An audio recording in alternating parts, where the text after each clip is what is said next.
Hello once again, fellas.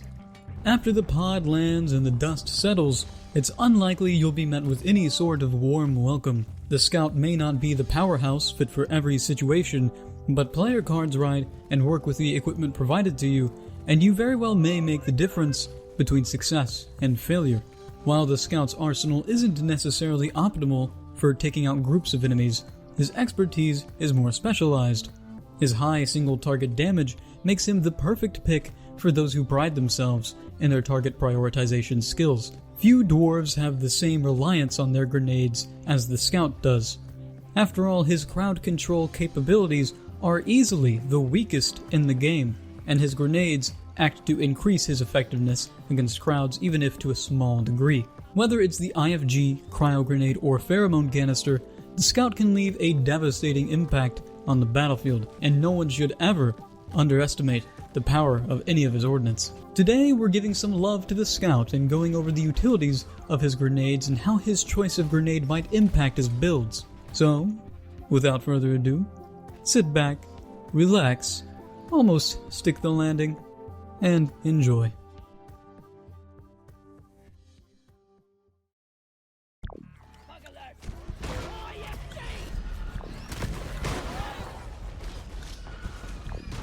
The Inhibitor Field Generator, or I.F.G for short. It's sure to spark some nostalgia for any graybeards who stayed with the company since the beginning. The I.F.G has long been a reliable asset in the Scout's arsenal, and has seen only minor change over the years, which stands as a testament to its reliability. It's only natural that the I.F.G is given to every Scout who joins the company. Once thrown, the I.F.G sticks to whatever surface happens to meet with it, and unleashes its 3.4 meter radius of electrical inhibition, which then goes on to last a lengthy 20 seconds.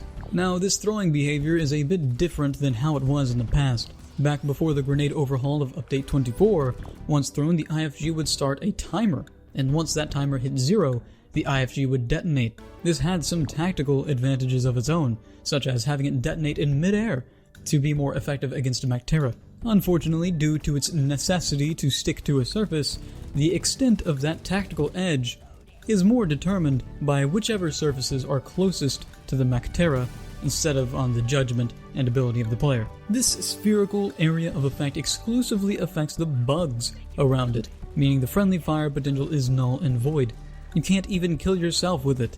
A certain breath of fresh air for most beginning scout players. The enemies inside the electric field will be afflicted with the unique electrocution effect, despite taking no direct damage from the I.F.G. This status effect isn't to be confused with the electrocution effects of other electric weapons and overclocks. They are seen as two different things in the game, and so they can actually stack with each other, creating the potential for some staggeringly powerful setups. Any bug that enters the AoE has its speed reduced by an astonishing 75%, slowing anything nearby to an absolute crawl. If you combine this slowdown with the other slowdown effects like the electrocution effect from the engineer's SMG, you can slow enemies like detonators to a complete halt. But don't think that you just need an engineer to achieve this. If you have the appropriate overclock for either the assault rifle or the M1000, then you can achieve this halting effect all on your own, if you're so willing to dive head first in what might seem to be an unorthodox playstyle.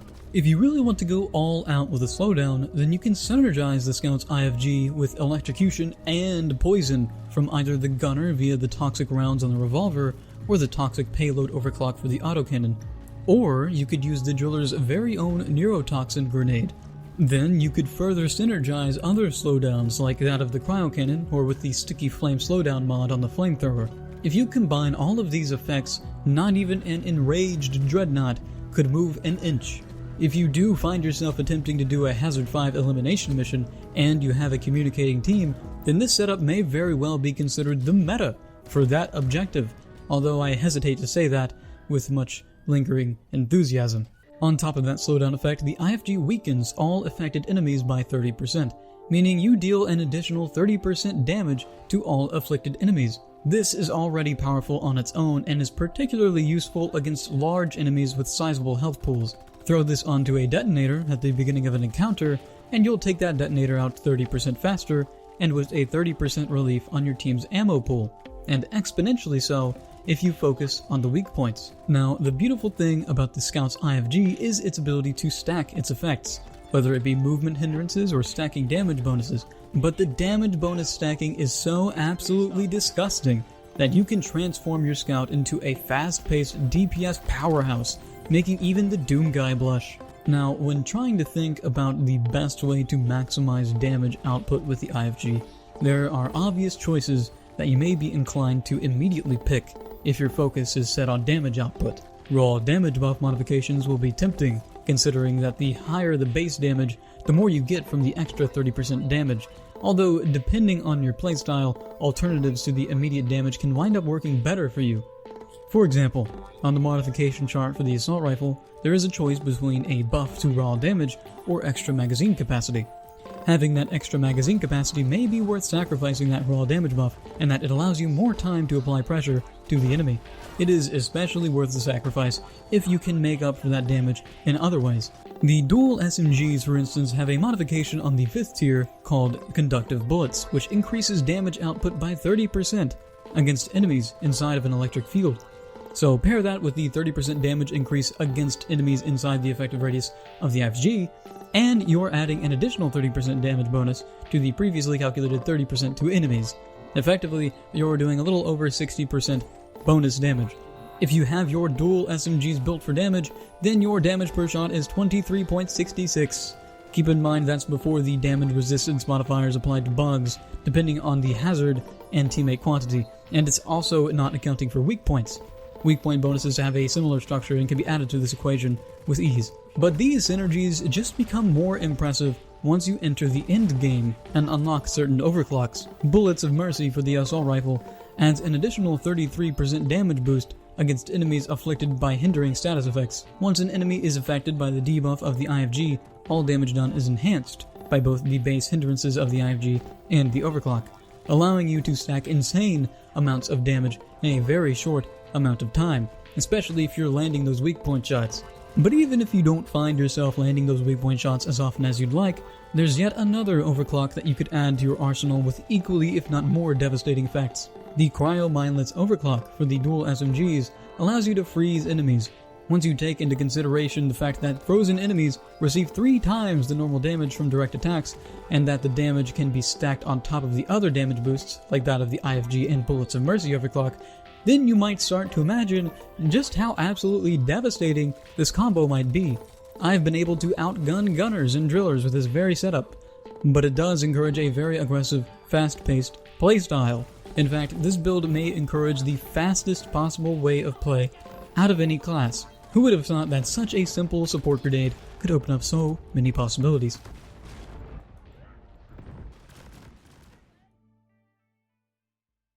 Deep Rock Galactic is not a numbers game. Tactically and mindfully selecting your loadout does have substantial weight, but not so much so that there's any clearly perfect way to set yourself up for the most likely chances of victory. Simply put, sometimes your loadout will work against you in certain situations, or maybe it could even conflict with your desired playstyle, especially if you're still ironing out what works for you and trying to figure things out, as even I still find myself doing after over 1,000 hours of playtime. Sometimes what works best is just something simple, effective even, regardless of your loadout or playstyle. The Pheromone Grenade is that special something. Detonating on contact, the Pheromone Grenade splashes all entities within the 4-meter radius with a targeting vector, causing all bug AI to aggro on those affected. This means bugs will attack each other, dealing decent chip damage to one another, while also taking a huge amount of pressure off of the team for a solid 10 seconds. The immediate utility of the Pheromone Grenade is seriously valuable regardless of environmental factors. If ever you find that you and your team have become overwhelmed and your options are running out, the Pheromone Grenade can be used to bail you and your team out of such a sticky situation. It may very well buy your squad a good few seconds of relief, where they can reload, recharge their deployable shields, relocate positions, or just exploit the enemy in their bunched up, distracted state, and deal heavy crowd damage. With great power comes great responsibility though. Being limited to only 4 of these babies means that the scout really needs to consider in the moment whether or not throwing that Pheromone Grenade is really necessary. On the higher difficulties, where massive waves are a very common occurrence, the scout will undoubtedly have to resist the temptation of his itchy trigger finger. Remember, the Pheromone Grenade solves the same problem as the gunner's deployable shield. You deploy it when you're at risk of being overwhelmed.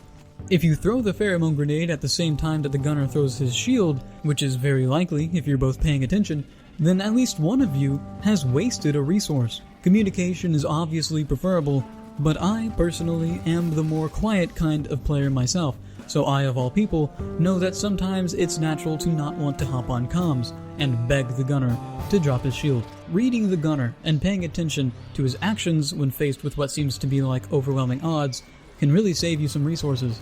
With your tactical utility being limited to only 4, you really can't afford to waste even a single one of them. The goal should be to maximize the effect of the grenade per use. While a group of bugs are busy attacking each other in their diluted, chaotic fury, yes, they do deal damage to each other, but rarely should that ever be the reason to use it. It's in the scout's nature to assume the supportive role. He excels at high single target damage, which incentivizes him to pick out targets from a swarm one by one, but he falls short on crowd control. With the Pheromone Grenade being an extremely powerful crowd control setup, the scout has a very limited ability to actually capitalize and inflict heavy damage to this distracted horde. Unless your goal with throwing the pheromone was to stave off a large enemy like an oppressor, there will very likely be little meaningful follow-up actions taken on your own. There are certain build choices you can make that allow you to deal more damage to bunched up enemies though. Bullet penetration modifications for the M1000, dual SMGs, and shotgun are perfect for this exact situation. Although even still, the effectiveness of this weaponry is very limited in comparison to that of your squad mates. The perfect condition to use this grenade under is in such a situation where you desperately need relief from the pressure of the bugs, and you're around your team, who can then take full advantage of your crowd control. As a scout, it's very easy to find yourself separated from your team, but it's just as easy to make your way back to them. You don't want to be using your pheromones in a place where the rest of your team can't really make the most of it. Now, the pheromone grenades have been stronger in previous versions of the game, and many people consider them to be rather weak now.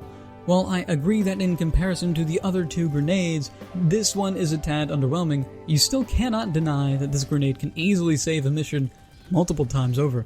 That said, this upcoming update, Update 32, seems to be giving this utility a buff. Now, this certainly isn't set in stone, but I do believe we might be seeing some sort of buff in this next update coming out on October 22nd. I say this because on the change list for the experimental branch of the game, it said that the Pheromone Grenade will be making affected enemies 50% more attractive than usual. Now, I myself have never imagined what a bug might look like with a lumberjack beard and ripped abs, but I guess we'll find out what that looks like next update.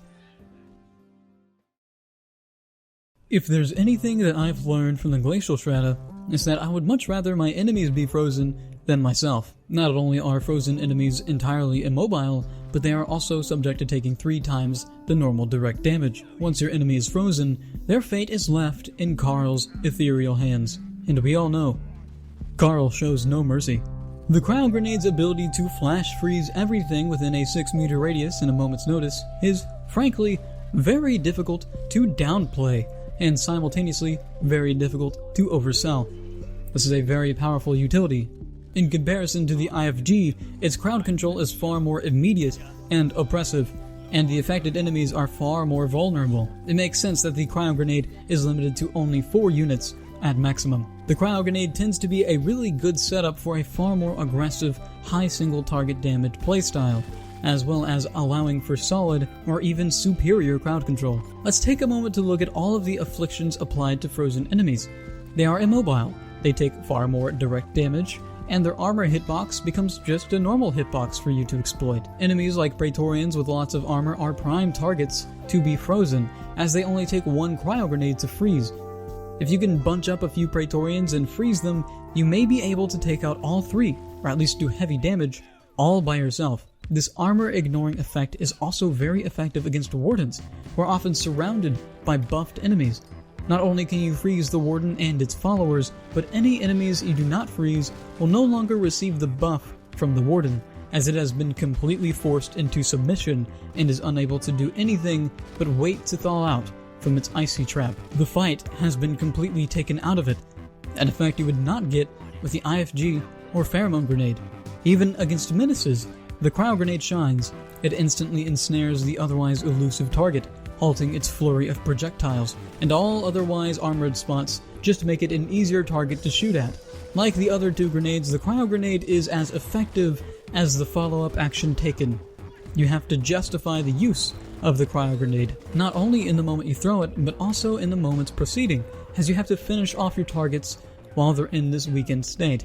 Unlike the other two grenades though, this actually isn't necessarily true all the time. In fact, you can use the Cryo Grenade as an absolutely, purely offensive grenade that is totally unique in its ability to delete large groups of flying enemies. Once a flying enemy is frozen, it instantly loses the will to live and crashes into the ground. This is a very stark contrast to the Pheromone Grenade, in that in a situation where you're overwhelmed by Mactera, throwing a Pheromone Grenade may apply temporary relief for a short period of time, whereas the Cryo Grenade is an instantaneous and simple solution that comes at the same cost of 25% of your grenade inventory.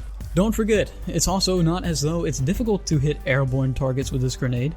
The grenade detonates on impact with an enemy. Even so, if you miss your target, the grenade will detonate on its own after just a couple seconds due to a timer, pairing that with its 6-meter radius, and missing your target is more forgiving than you might think, especially if your target is large, like a breeder. Breeders are one of the most formidable enemies in the game. If you walk into a cave and hear the wail sound of a breeder, you already know this is going to be an uphill battle for sure. They are large, jellyfish-spewing bullet sponges with formidably humongous health pools, but it just so happens that they're vulnerable to cryo damage. Being as mobile as a scout with a grappling hook, you can zip right up in their face and instantly freeze them. It's as simple as that. There's no reason for that not to be the first thing you do when you see one, unless of course you haven't checked the cave for leeches first. The Cryo Grenade has a huge list of perks associated with it, but it's mostly effective in particular situations.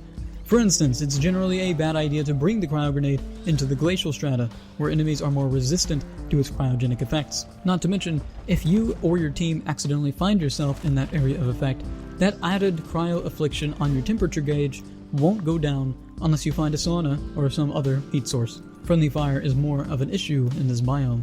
It's not as though the Cryo Grenade is without its faults and weaknesses. It may as well be useless against dreadnoughts, as it takes multiple Cryo Grenades to freeze them, and they thaw out very quickly.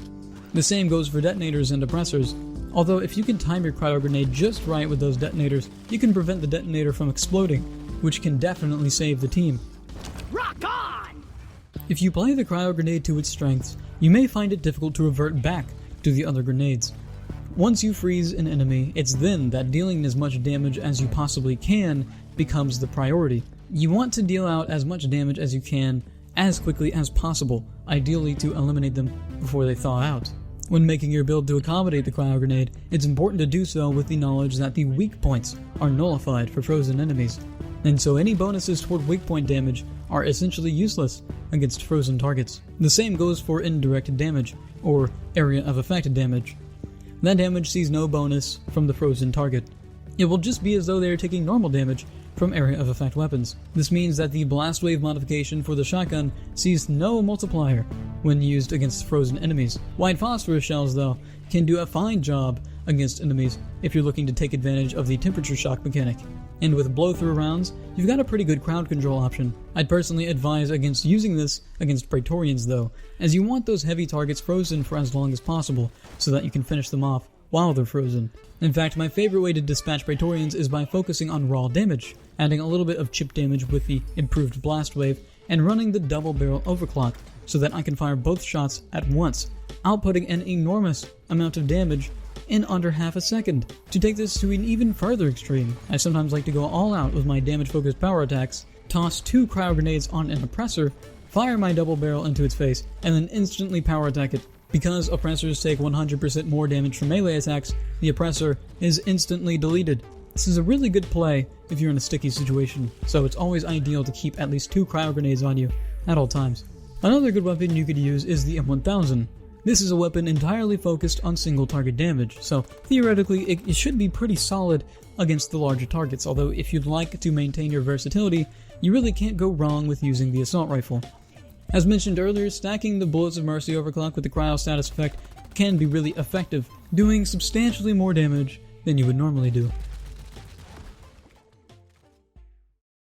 So, that is my rundown of the grenade options available to the Scout. You really can't go wrong with any of them, and they're all really powerful in their own way. Scout seems to do really well with stacking debuffs and just providing overall support for the team, which is fitting considering he's often described as the support character. In fact, a lot of people try to call him the spotter instead of the Scout. His grenades fill a role his loadout just can't keep up with. Crowd control is such a major weakness for the Scout that his grenades are immensely important. There's just such a strong incentive to use your grenades wisely with the Scout that I don't think really exists to the same degree with the other characters. But what do you think? Please do share your experiences with these grenades in the comments below. Is the Cryo Grenade as overpowered as I expect it to be, or is it just strong in comparison to the Pheromone Grenade? Like always, thank you for watching. If you liked the video, please do be sure to leave a like and maybe a comment so that other people may find this video more easily, due to YouTube's algorithm. I wish I had gotten this video out sooner, but we had a big storm come through and it turned out to be a whole ordeal for a few weeks. So, sorry about that delay. Anyway, thank you so much for your time, and happy October.